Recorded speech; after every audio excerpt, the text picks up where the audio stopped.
Okay, good morning. Good morning, sir. My name is James Kaali. My name is Rodin Gatuwin.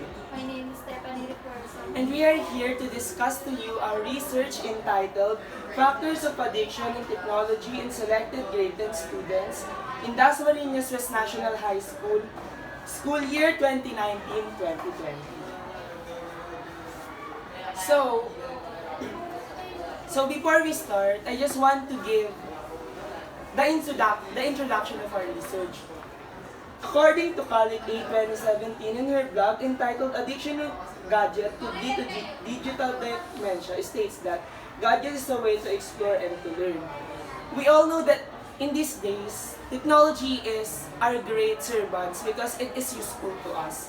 But we should take note that technology is also a dangerous master because according to these studies, which is the studies of Khalid A. in 2017, technology, if we are not that aware about the things that technology can give to us, it can cause lots of things or problems that can give a risk or danger in the life of an individual, especially to the teens like us because we are already exposed in technology using of some gadgets, especially in social medias.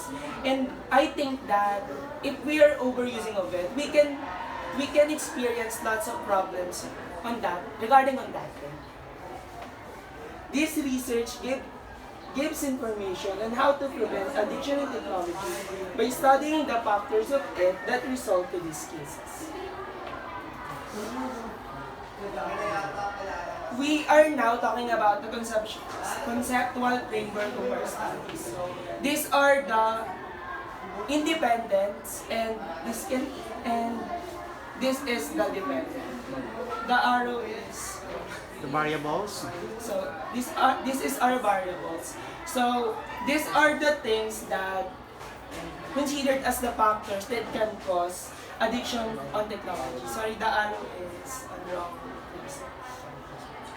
So based on our research, it says that the most or one of the most thing that results of addiction in technology is the communication disorder because some people, especially in teens, because our research is conducted in grade 10 students, lots of students and answers or responses to our questionnaires says that there are lacks of communication. That's why they use the technology to overcome the problem as a way of escape because they cannot express their thoughts and opinions or their feelings to the people's in their environment or maybe in their family. That's why they use the technology or the gadgets or specifically social media just to post their feelings or to express it through social media. And sometimes because of that problem, which is the communication disorder, they use the technology in excessive way and result to addiction on technology. Second one is stress.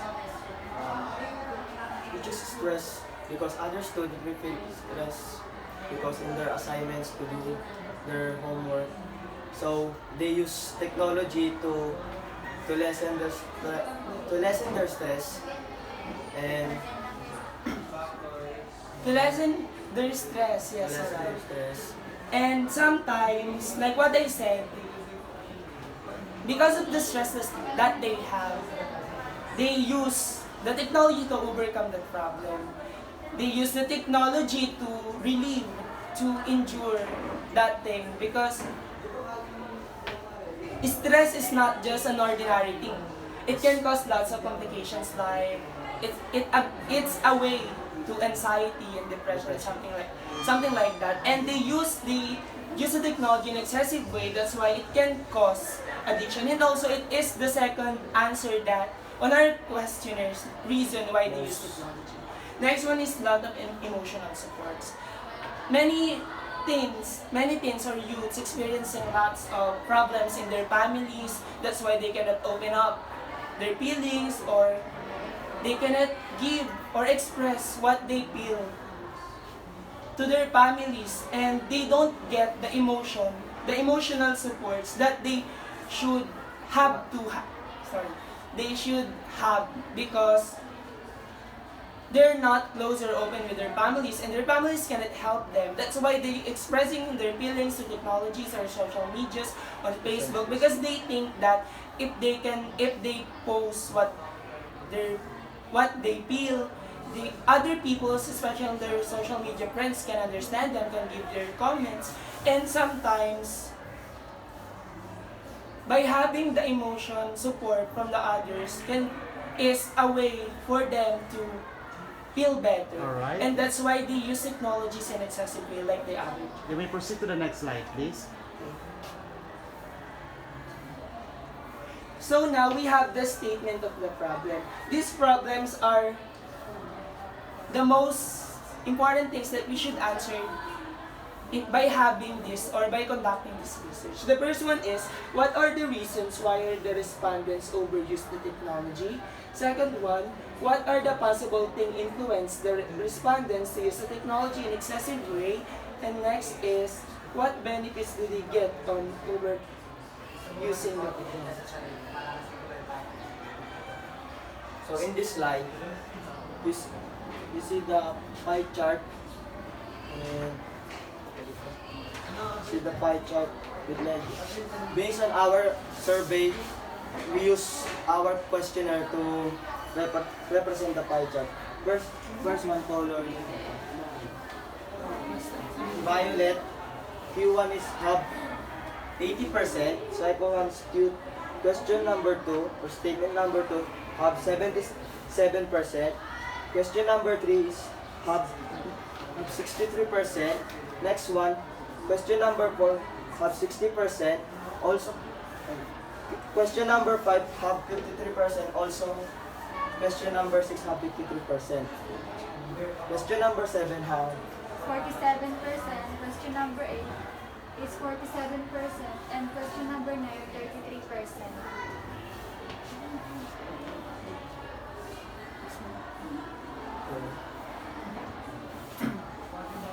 in this slide you see the findings. These are the findings of our research, or these are the things that we find by conducting the research or by getting the answers of the respondents. So, our advisor told us that findings is the most important thing that we should know or we should be familiarized in our studies. So, one of our findings is 80% of respondents use technology to lessen stress. So that means that out of 30 students, 80% of that use technology to lessen the stress that they have. So because of that, we can say that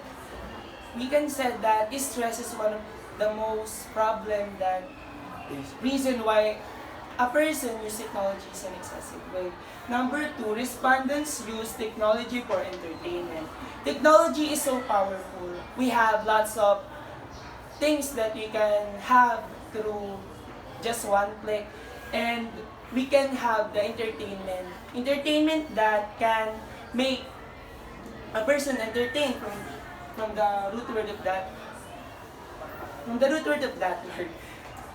So by having the entertainment, like watching videos on YouTube, other people, because of the fun that they can get from that thing, they use the technology in excessive way because they can have the happiness, or they can express what they have, and they can be happy and also lessen the stress that we have. Respondents use technology to avoid problems. So nowadays, teens have lots of problems, especially in their paperwork, their assignments, and sometimes all the things happening in just one day. And as a student, I experienced to be stressed because in other subjects I become leaders and I will do all the responsibilities because my members did not do or they don't cooperate on the things that I assigned them to do. And I think that technology is one of the friends that I have to lessen the stress, and also it makes me happy, and it's remove a little bit of my stress or problems. And And having the survey, we have these findings or maybe conclusions or the tops of the answers or percentage that in our survey have or the respondents answer. Next is our conclusion. This is the things that we learned by having or conducting these studies. So, Steph, can you read? Happiness, friends, entertainment can be found on technology, but the real happiness can see in our life, not in the screen, in our gadget. Technology is a way to escape on our problem, but it cannot help us to destroy our problem. Technology is good, but people surrounds us better. Don't be one of those addicted. Be one of those who can help. In short, don't let technology control you. So, by having these activities or by having this research, we conclude to ourselves that technology is really a good thing, which is, it is a good weapon that we can have. But it can help us through good communication to the other people far from us, and also it can help us through our assignments. And sometimes, because of that advantages, we people just stay or find the happiness inside the screen of our phone, inside the screen of our gadgets. But we cannot see what's the beauty of our world because we become dependent on that. We become addicted on that. And by having the factors of it, once we know the factors of these studies, because we do a research, we conclude that don't let the technologies control us because we are human. We are so up. This is us, this is the technology. And if we going to compare ourselves to the technology is nothing because we have our own brain, we have our own power to do lots of things. We have the knowledge that we have. Okay. And don't let the technology control us because we are the human. We are the ones who should control it. All right. Proceed. Next is recommendation. These are the things that we can recommend to the future researchers or to the other people who want to know or to do a research about these studies in the future. Number 1, future researcher of this topic should include grade level that not tackled in this research. In this research, we just focus on the grade 10 students here in Dasma West, and we don't tackle about the other grade levels. And because of that, we have the conclusion about the grade 10 levels. We have their opinions or reasons why they use in technologies, but we don't have the answers or response from the other grade level. And I think that if we get the informations or answers from the other grade level, we can conduct a better research, better than what we have now in the future. And they can use it to guide them and they can have the awareness from it. Okay. Next, future researcher should explore other places to gain more information. We focus here, or the setting of our research is here on Dasmariñas West National High School, and we don't have the information from the other places. So I think that if the future researcher explore to the other places, not just here in our school, they can also get lots of informations or things or knowledge that they can use to make their future research better. Okay. Next is, the management of school should conduct different activities that can help the overuse of technologies. By having this research, we conclude that lots of students use the technology or gadgets specifically in excessive way, or they don't limiting themselves in controlling the technology. And I think that if the school management should take serious of these studies, they can implement lots of things that are program platforms that they can offer to the students and also to the teachers. And I think on that way, in the future, or by having this recommendation from us, I think it can result to lessen the amount of the students or persons who become addicted and overusing of technology. Okay. Next is reference. These are the internet references that we use. Okay, so let's proceed. Let's have your questions. Okay, let's have first, since you are the one talking most of the times, Kalin, you get one number there, one paper, and no, just get one paper that represents the number of the question. Number 2. Number 2. Okay, kindly please Ay, read. 5 pala siya. Number 5. Okay, kindly please read the question.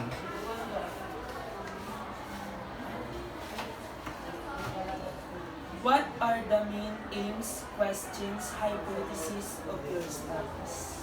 Okay, may I repeat the question? What are the main aims, questions, hypotheses of your study? Okay. The main aim of these studies is to give an awareness to the students.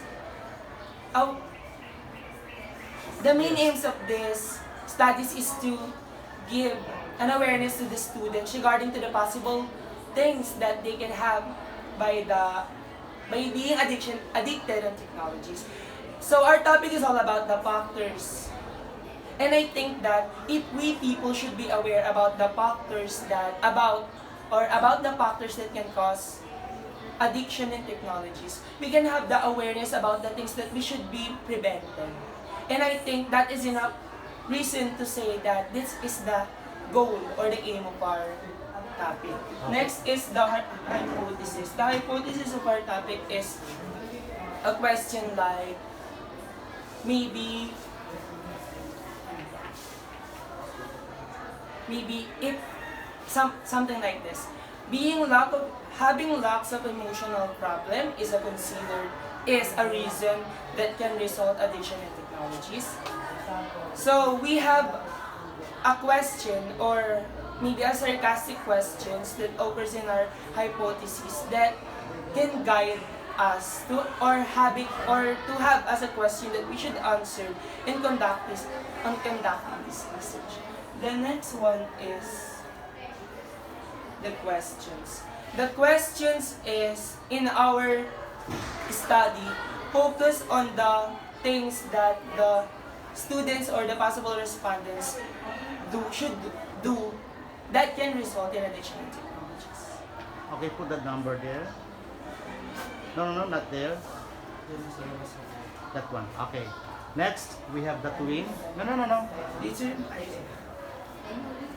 Okay, the twin, get number please.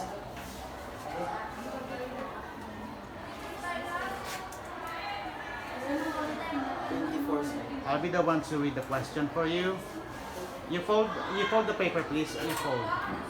Okay, number 24 question. How has your thinking changed as a result of your project? Again, how has your thinking changed as a result of your project?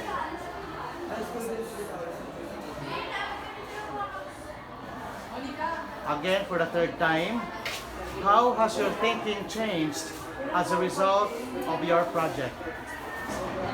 Ano sir? Mas How change. did it affect you after having that study? How did it affect your thinking, your knowledge about these factors of what the topic again? Addiction on technology.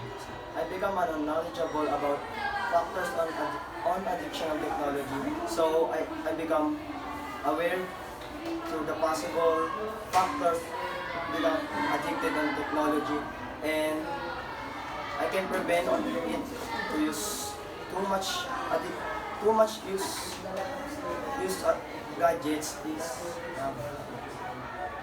too much use gadgets. It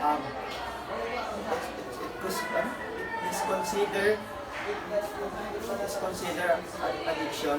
So for myself, I become knowledgeable and become aware from that. Okay. Next, Refuerzo. Get one number, please.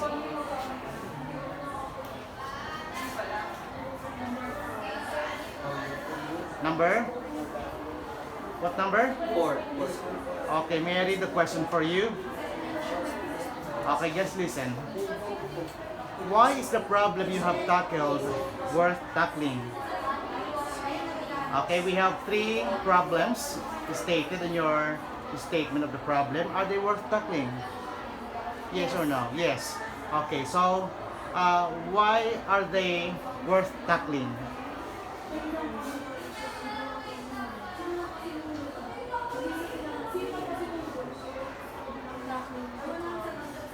They are worth tackling because, say it louder. They are work because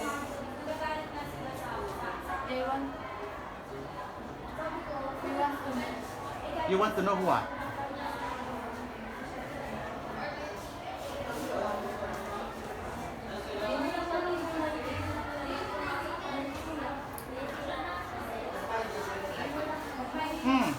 So why did you choose those questions? What are their importance? Okay, you focus on their importance. Why did you formulated those questions? Since you formulated those questions as a benchmark, okay, as a benchmarking in your research or in your study, then we can consider this a worth tackling. Okay, we can consider those as worth tackling. Okay, why? Can you give me some significance, importance?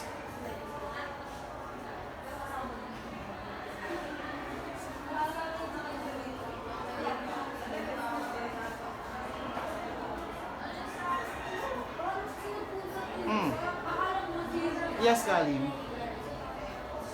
So the question again is, why is the problem you have tackled worth tackling? So I think it is worth it to be tackled or discussed now because, like what I said, by having these activities or by having this topic, we can gain knowledge. Again, we can have the awareness about the possible factors that we should prevent. And I think that that reason is enough, or the knowledge is really important. And knowledge that we can gain from these activities is really enough or worth it to be. Okay, now let's give another chance to Miss Liperzo. Okay, so basing from Kalim's answer, okay, I know you have your idea already. You got hints, okay? Now what is your idea? Why are those problem you have stated in your stated problem worth tackling?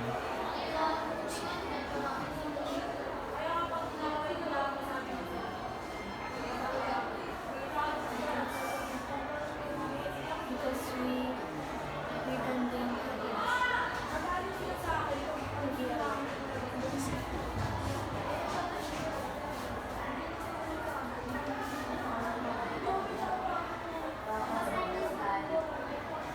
Okay, congratulations guys. I hope you have enjoyed your oral defense, and I hope you have this good experience. Experience as a good experience. Okay, so congratulations once more. Okay, you may go to your room.